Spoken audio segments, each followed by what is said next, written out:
Hey, what's up? Today's topic that I wanted to just dive into real quick here is all about the future of gaming. Where do I see gaming going in the future?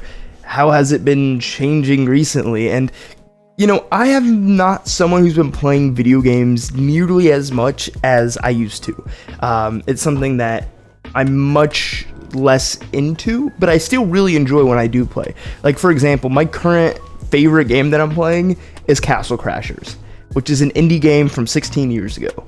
That should speak for itself. That's basically where I see the future of gaming going, all towards indie. Indie, I think, is gonna basically take over the mainstream, and you can kind of see that it already has been doing that. Like, first off, let's just think about the recent massive, like, AAA type of games here.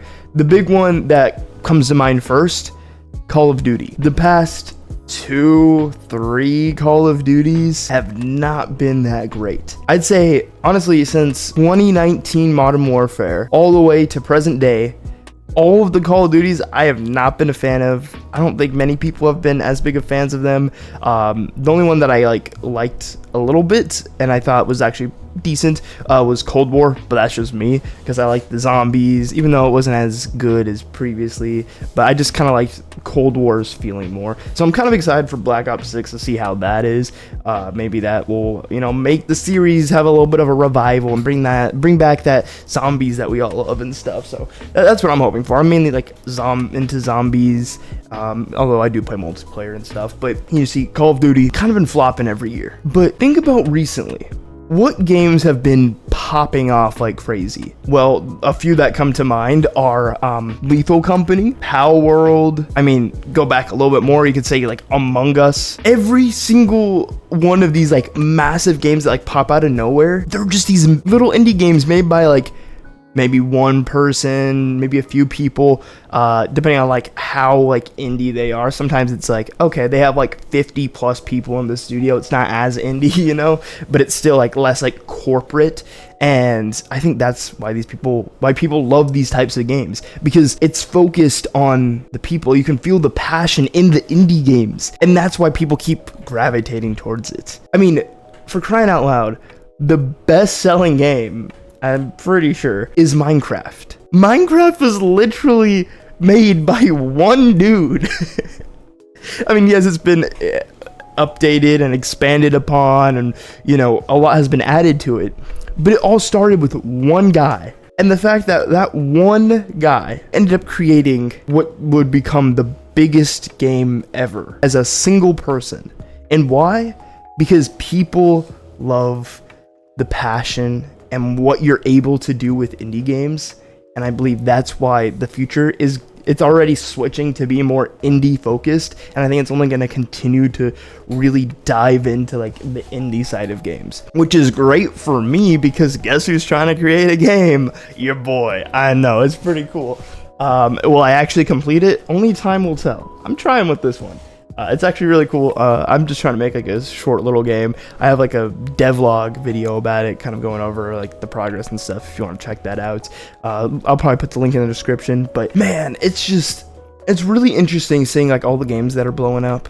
You know, you got like, I think just within this year, I think it was just Lethal Company, Palworld, and I mean like Helldivers 2, I believe is like, it's kind of more on like, I think they have like 50 plus employees, so it's a little bit less like indie, but it's still like, it's not like corporate from my understanding. And that's why like you can actually just feel the passion in these games.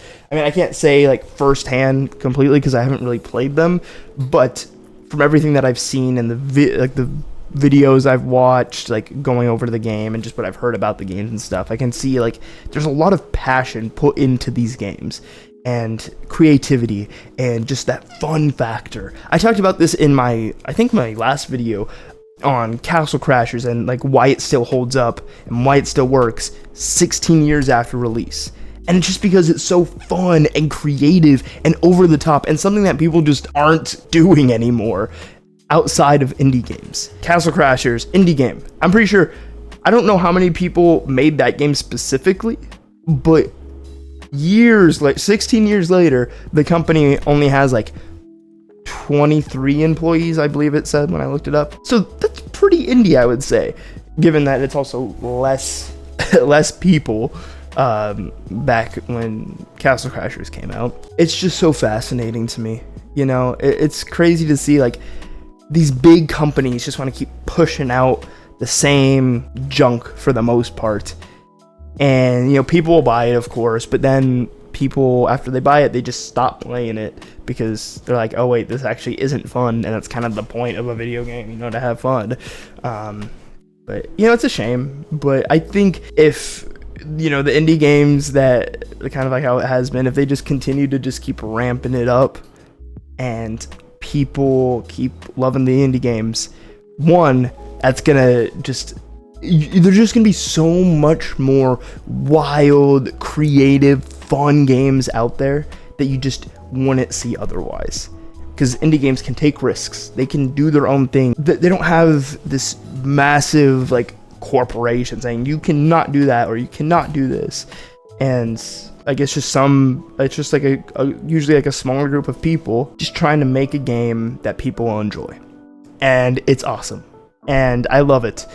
Sure, there's like, you know, not everyone's like super passionate about it or whatever it may be, but for the most part, indie games just are filled with that extra passion that you don't really see in video games anymore. I think that's one of the reasons why for like also like Call of Duty Zombies, it was just made as like a side spin-off mode that they didn't even think was going to get put into the game, but it did get added into the game, and it was just made with passion and love, and that's where games need to redirect their focus to. Honestly, that goes for everything in everybody's life, basically. If you can just redirect back onto the authentic passion that you have for something, just creating something for the sake of creating it. I think that's another video I made. If you just focus on the sake of creating something for the sake of creating it, not just all the money you could make or whatever it may be, that's when the cool things really happen. And guess what? You also make a lot of money, so it all works out there. It's just, I'm excited to see where gaming goes in the future. I really do think it's going to be a lot more indie and a lot less like AAA, big corporations making the games. Sure, there's still going to be the big corporations and stuff, but I mean, seeing how well indie games can do if it's just the right thing in the market at the right time, it's wild.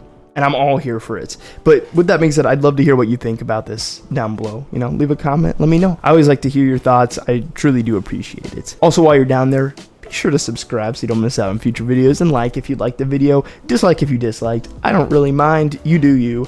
But with that being said, thank you once again, and I'll see you in the next one.